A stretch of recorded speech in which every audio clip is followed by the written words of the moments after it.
Mira road येथील सहकारी संस्थेच्या पुनर्लेखा परीक्षण अहवालासाठी लाच मागणाऱ्या उपनिबंधक कार्यालयातील चौकशी अधिकाऱ्याला लाच स्वीकारताना लाचलुचपत प्रतिबंधक विभागाने रंगेहात अटक केली आहे। या संदर्भात मीरा रोड पोलीस ठाण्यात गुन्हा नोंदवण्यात आलाय। मीरा भाईंदर शहरात आवश्यक सरकारी कामे नोंदी पूर्ण करून देण्यासाठी शासकीय अधिकाऱ्यांनी लाच मागितली असल्याच्या घटना अनेकदा समोर आल्या।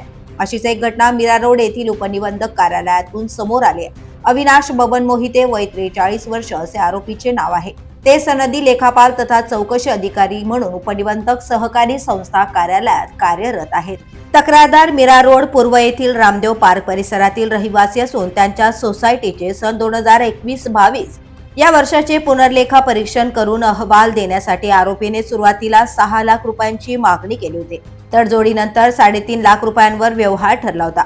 त्यातील पहिला हप्ता म्हणून 1 लाख रुपये स्वीकारण्याचे आरोपीने मान्य केले। या प्रकरणी तक्रारदाराने ठाणे लाचलुचपत प्रतिबंधक विभागाकडे तक्रार दाखल केली। त्यानुसार 29 जानेवारी रोजी मीरा रोड पूर्व येथील चंद्रेश एकाड इमारतीजवळ सापळा रचण्यात आला।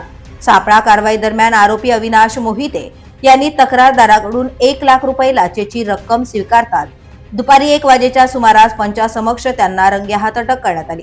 त्यानंतर या प्रकरणी मीरा रोड पोलीस ठाण्यात भ्रष्टाचार प्रतिबंधक कायदा 1988 अंतर्गत कलम 7 अन्वये गुन्हा नोंदवण्यात आलाय। ही कारवाई पोलीस निरीक्षक विजय कावळे आणि पोलीस निरीक्षक सुनील कारोटे यांच्या पथकाने पार पाडली। The police news bureau, Mira road.